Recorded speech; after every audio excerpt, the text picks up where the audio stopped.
আল্লাহ রাব্বুল আলামিন বলেন, আমি পৃথিবীতে মানুষকে অনাকারণে সৃষ্টি করি নাই।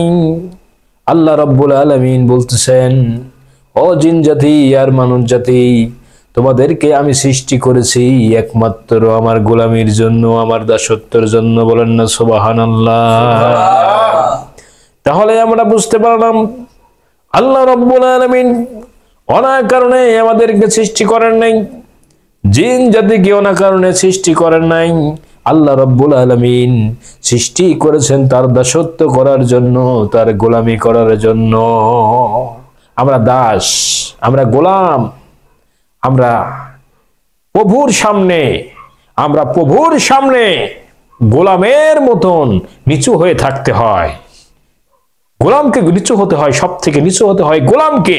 কাকে? চিল্লায় বলেন, গোলামকে। কেমনে? নামাজে যখন দাঁড়ালাম একেবারে আসামির মতন দাঁড়ালাম, যখন হাতটা তুললাম আল্লাহু আকবার বলে যখন স্যালেন্ডার করতেছি, কি করতেছি? স্যালেন্ডার করতেছি। এরপরে আমি আসামির মতন মাথাটাকে নিচু করে দাঁড়ালাম। এরপরে দাঁড়ানোর পরে আমি যে গোলাম তা ঘোষণা দিতেছি, আলহামদুলিল্লাহি রাব্বিল আলামিন। সমস্ত প্রশংসা সেই আল্লাহ রাব্বুল আলামিনের। আর রহমানির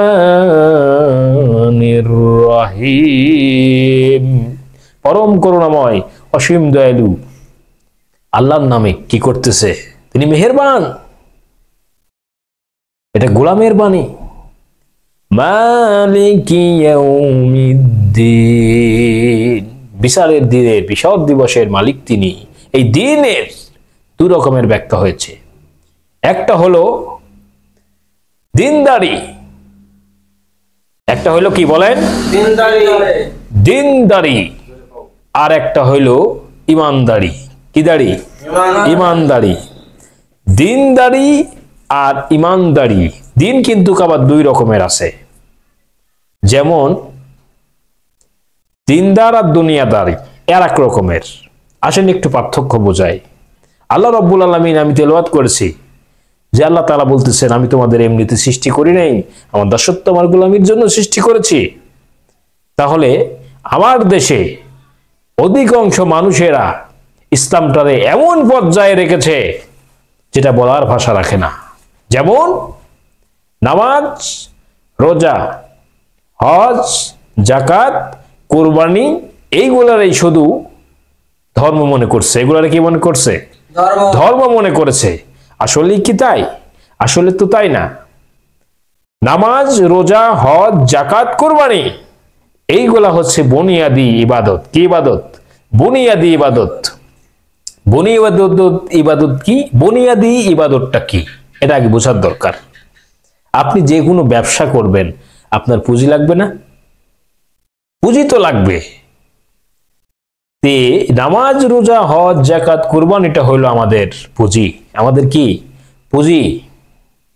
এই পুঁজি দিয়া আমাদের বাদ বাকি প্রত্যেকটি জীবনের প্রত্যেকটা পদক্ষেপে এই ইবাদত দিয়া পুঁজিটাকে নিয়ে একবারে দুনিয়াদারির থেকে দিনদারিতে পৌঁছাতে হবে। কিসে পৌঁছাতে হবে? দিনদারিতে। কেমন? কেন দিনদারিতে পৌঁছাতে হবে? নামাজের মধ্যে আইডিয়া দেওয়া হচ্ছে। আপনি যে বললেন সামিআল্লাহু লিমান হামিদা, আল্লাহ রাব্বুল আলামিন বলছেন, ও বান্দা, তুমি যে আমার প্রশংসা করতেছো, তোমার আল্লাহ এমন নয় যে তোমার প্রশংসা শুনতে পান না।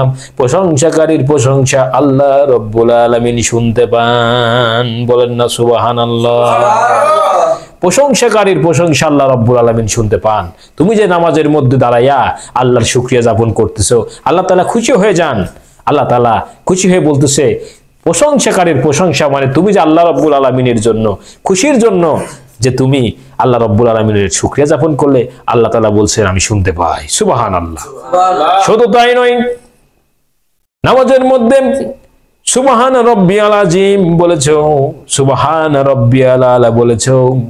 তুমি তোমার মহান প্রতিপালকের পবিত্রতা বর্ণনা করছো, ঘোষণা করতেছো, আল্লাহ রাব্বুল আলামিন খুশি হয়ে যান। কিন্তু দুঃখের বিষয়, নামাজের ব্যাপারটা এমন হয়েছে, ঠুকঠাকি নামাজ পড়ে, মসজিদে ঢোকে সবার পাশে, আবার বেরোনোর জন্য আগে চেষ্টা করে। এটা কি নামাজ?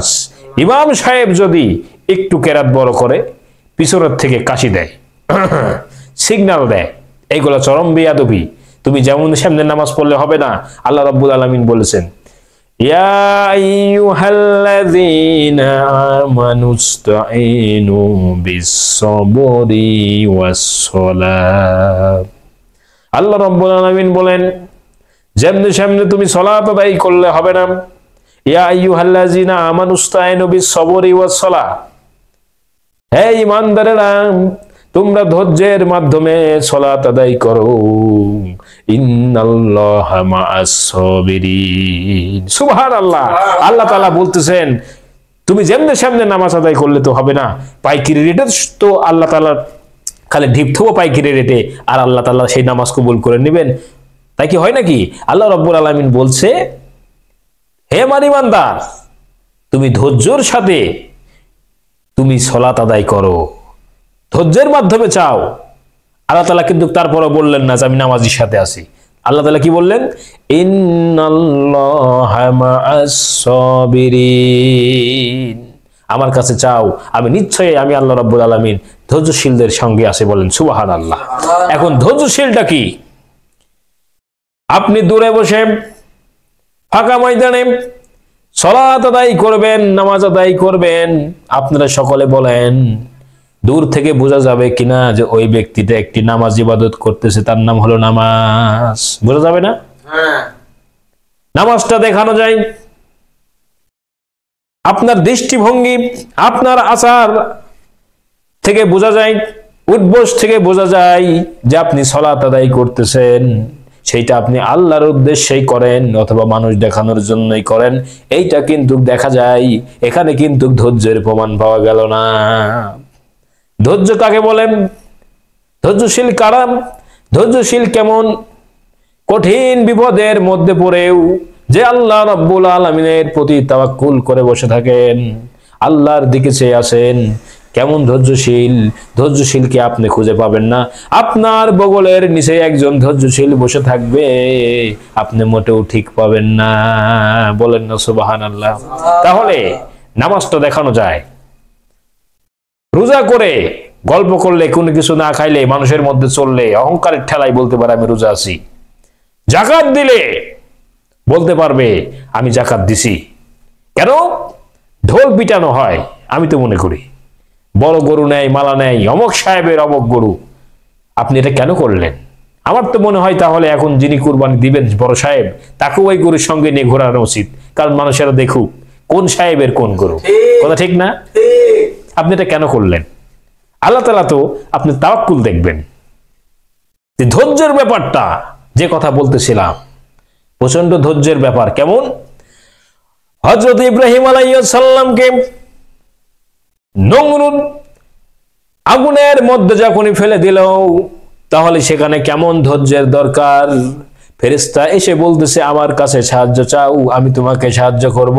ইব্রাহিম আলাইহিস সালাম বললেন, না না, আমি কোনো কানায় আল্লাহর ইবাদত করি না, যেই আল্লাহ রাব্বুল আলামিন আমাকে রক্ষা করবে না, অবশ্যই আমার আল্লাহ রাব্বুল আলামিন আমাকে রক্ষা করবেন। বললেন সুবহানাল্লাহ। আচ্ছা, ইব্রাহিম আলাইহিস সালাম কি ওখানে ভয় পেয়েছেন?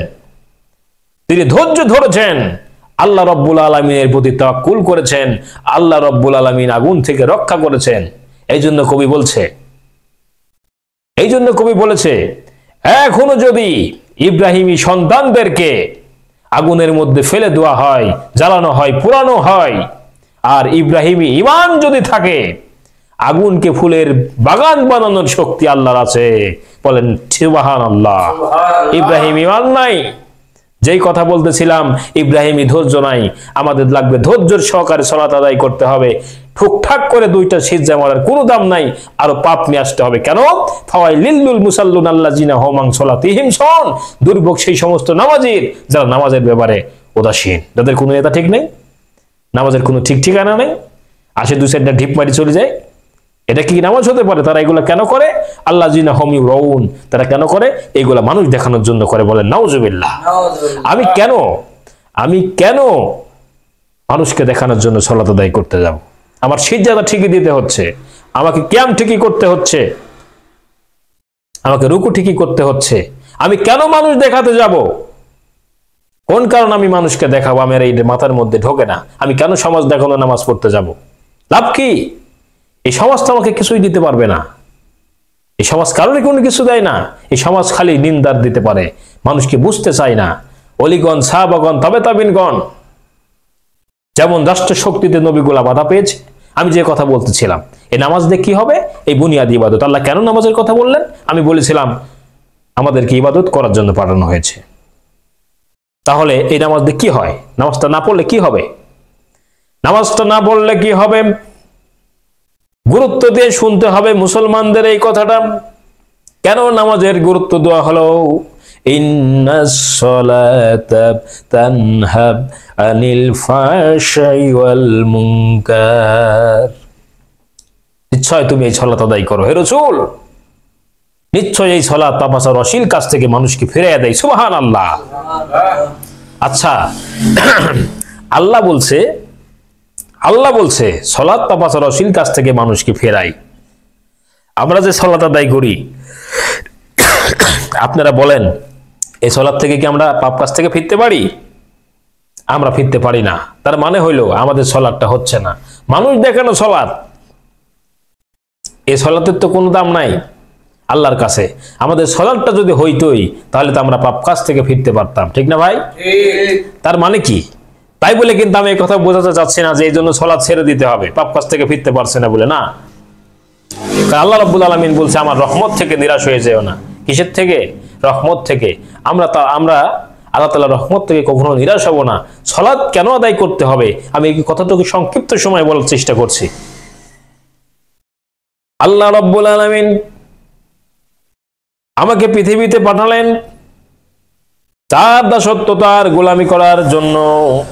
আমার যে দেহ কাঠাম দিলেন, আমার যে হাত দিলেন, পাও দিলেন, চোখ দিলেন, জিহ্বা দিলেন, ঠোঁট দিলেন, এর কারণ কি?